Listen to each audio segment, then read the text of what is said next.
21শে জুলাইয়ের আগে আরও নিঃসঙ্গ মমতা বন্দ্যোপাধ্যায়। রাজ্যসভার সাংসদ পদ ছাড়লেন কোয়েল মল্লিক। হাত ছাড়ার ঘোষণা করলেন প্রাক্তন বিদ্যুৎ মন্ত্রী মনীশ গুপ্ত। যুব কংগ্রেস থেকে যাঁর সঙ্গে সম্পর্ক, সেই মদন মিত্র যোগ দিয়েছেন ঋতব্রত তৃণমূলে। কামারহাটি বিধায়ক মদন মিত্র শিবির বদল করেছেন। এই পরিস্থিতিতে জল মাপছেন উত্তর 24 পরগনার ছোট বড় মাঝারি নেতারা। আমরা মমতা ব্যানার্জিকে দেখেই লড়াই করেছি সবাই। এখন এর এই পরিস্থিতিতে দাঁড়িয়ে উনি কেন ঋতব্রত তৃণমূল বা ইয়েতে গেছেন, এটা সম্পূর্ণভাবে ওনার ব্যক্তিগত ব্যাপার। এই ব্যাপারে সম্পূর্ণ বলা আমার পক্ষে সম্ভব না। পরিস্থিতি অনুযায়ী সিদ্ধান্ত নিতে হবে, এক্ষুনি বলা মুশকিল। মমতাপন্থী তো আমরা এখনও আছি। মঙ্গলবার পুরনিয়োগ দুর্নীতি মামলায় মদন মিত্রের স্ত্রী এবং 2 ছেলেকে নোটিশ দেয় ইডি।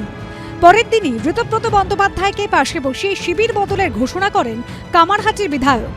এই পুরনিয়োগ দুর্নীতি মামলাতেই একাধিকবার ইডির মুখোমুখি হতে হয়েছে কামারহাটি পুরসভার প্রাক্তন চেয়ারম্যান গোপাল সাহাকে।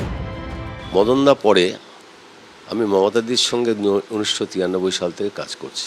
মদনদা এসছেন 2011-তে। এখন আমরা সব বড় হয়েছি, ছোট নেই। যার মনে যা চায় সে করবে। সেক্ষেত্রে আমি যদি কখনো কিছু করি, অনেক 5 বার ভাববো যে কে আমাকে বড় করলো।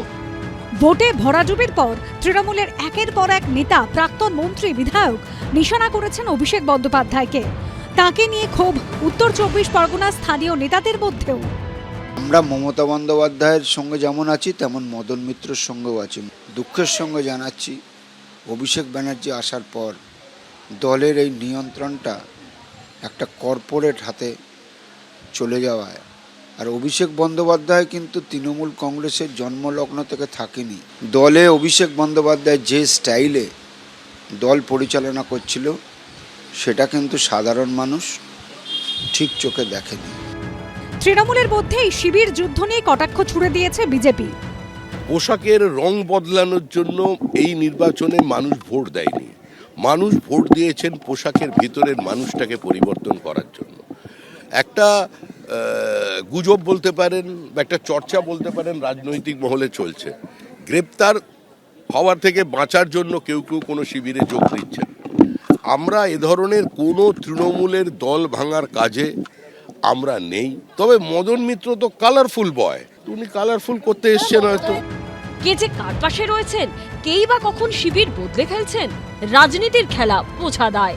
সমীরণ পাল ও পার্থপ্রতিম ঘোষের রিপোর্ট, এবিপি আনন্দ।